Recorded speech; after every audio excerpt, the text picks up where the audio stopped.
Aditya Zoni siap bantu bayar nafkah anak Iris Bella dan Amar Zoni.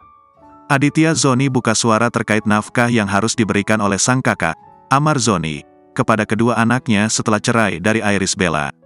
Amar Zoni sendiri merasa keberatan dengan nafkah 10 juta rupiah per bulan untuk anak-anaknya. Terkait kesulitan yang dialami sang kakak, Aditya Zoni pasang badan. Amar Zoni akan mengajukan banding terhadap putusan majelis hakim tersebut. Sementara itu adik Amar Zoni, Aditya Zoni mengaku siap bayar nafkah anak Iris Bella.